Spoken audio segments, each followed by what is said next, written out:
If you're struggling with bar chords, don't worry, you're not alone. Every guitar player who sticks with it has been through the exact same thing. The problem is, most people go about it the wrong way, and that leads to frustration, burnout, and sometimes even people quitting the guitar altogether. But after teaching guitar for over 15 years, I've found a better approach, one that's helped hundreds of students to play clean, clear bar chords all across the neck. If you're new here, I'm Lincoln, and in this video I'll show you that method step by step. Let's get into it. There are many different bar chords, but we're going to limit it in this video to just the 4 most important ones that you need to know. There's the major and minor bar chords that use all 6 strings with the root note on the low E string. And there's the major and minor bar chords that use 5 strings with the root note on the 5th string. You can technically play these chords on any fret, but I've chosen the 7th fret for a reason, which I'll get into in a minute. So these 4 chords are not all the same difficulty level. Here they are from easiest to hardest.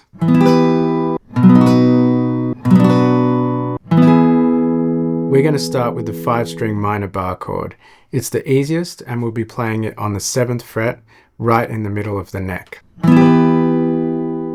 And that's the mistake that most beginners make. They usually start out by playing the big F chord on the 1st fret, and they don't realize that's actually the hardest place to start, because that's where the frets are widest. I recommend being able to play the mini F chord first. I've got a short 4.5-minute video that covers this, which you can check out by clicking the link up here. So we want to go further up the fretboard, but not so far where it gets really squished. The 5th to the 7th fret is the sweet spot. So here's the next thing that people usually do wrong when they're learning this. Don't start with the bar first. Place the other fingers on first. So position them on the guitar and make sure your fingers are curved enough that they're not touching other strings and all the notes work. So with this chord, the 1st finger has to bar just 2 strings, the 5th string and the 1st string, which is why it's the easiest out of those 4 bar chords. So place the 1st finger on the guitar, on the 7th fret, and just slightly sort of lean all of the weight of your hand into that 1st finger. I go into more detail about this in the F chord video I mentioned earlier. Next, you want to test the chord from lowest pitch to highest pitch by playing all of the notes individually. Don't just strum the chord, because you might not notice if something is not working properly. Now we've run into a common issue. The 1st string does not work. So there's 2 potential causes for this. One of the other fingers is touching the 1st string, and the other one is that I'm not pushing down hard enough. If it's another finger touching, then that means that you need to curve your fingers more. So that might mean that you have to push your wrist out, or tilt the guitar so it's not as tilted this way, but push it closer to the body. If you're not pushing down enough, then you have to make sure that you're not bending that 1st finger bar. The best thing to do here is to hold the shape and then just keep playing that string and make small adjustments until it works. But the more you hold this chord, the more tired your hand gets. So if your hand's getting sore, just take it off, shake it out, and then try again.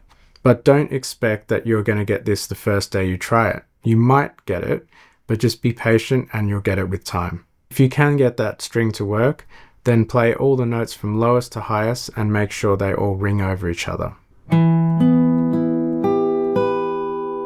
If something cuts out, just isolate that string like we did before, keep the shape solid, and make those micro adjustments.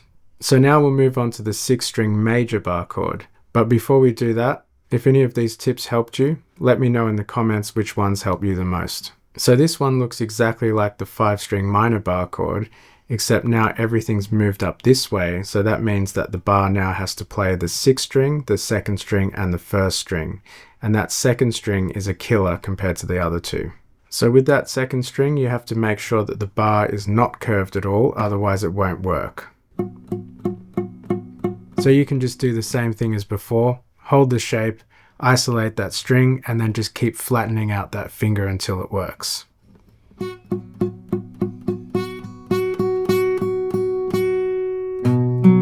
So now to get the 6-string minor bar chord, we just take the second finger off, and there we have it. So now the bar is playing 4 different strings. We've got the 6th string, the 3rd string, the 2nd string, and the 1st string. So what you can do with this one, since you've got the 2nd finger free, is you can just take that 2nd finger and lay it across the 1st finger, and it becomes a bit like a little clamp that helps to keep the 1st finger down. So this is where you can really see that lean we were talking about earlier, which is really the essential key to getting these to work. Okay, now it's time to deal with the dreaded 5-string major bar chord. This time we're using the 3rd finger as a bar on the 9th fret. And then the 1st finger is going to play just the 5th string on the 7th fret. So this time we're leaning that 2nd finger into the 3rd like this. So what you want to do is set that 3rd finger up first, then put the 1st finger down, and then just lean into that 3rd finger with the 2nd.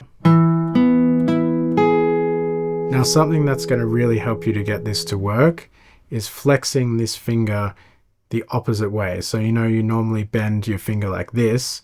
If you take your thumb against that 3rd finger and then just push the fingertip out, you'll get this sort of kink in that finger. And that is going to help you to get a nice flat surface with that bar. Alright, if you've got those shapes working and dialed in with the technique, it's time to look at a couple of simple exercises that will help with strength and flexibility. So once you can play the chord cleanly in one position, you want to get familiar with other positions. So the exercise I like for this is just moving chromatically down from the 10th fret to the 1st fret like this.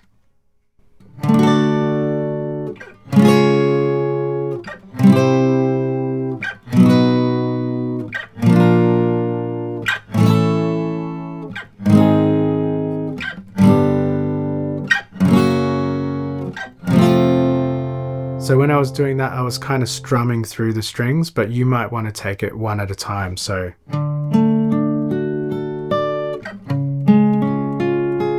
and of course you should repeat this exercise with all 4 different chords.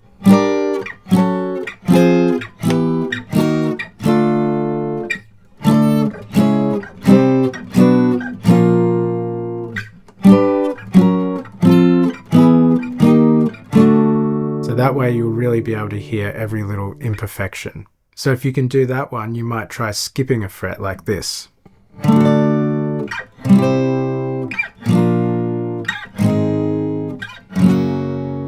If you're finding that easy, you can just skip as many frets as you like this.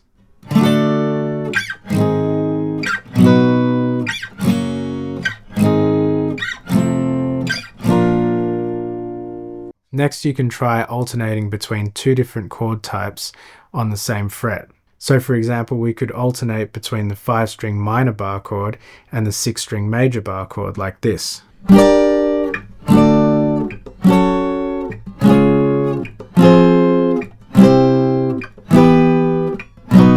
Take that one all the way down to the 1st fret as well. And you can try this with any of the 4 chords. For example, 5-string major and 6-string minor.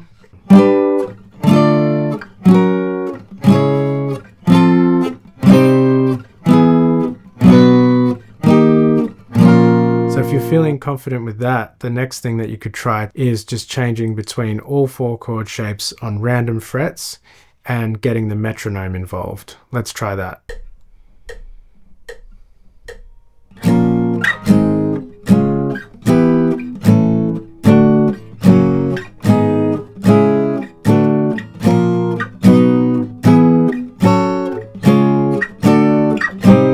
So with the technical side of bar chords out of the way, the next step is to learn how to actually use them. So to know what shapes these chords actually come from, how to modify them, how to name them, and most importantly, how to use them in real chord progressions. If you're ready for that, click the video right here where I'll show you how to use these exact shapes to play 96 chords all across the neck. Thanks for watching, and I'll see you in the next one.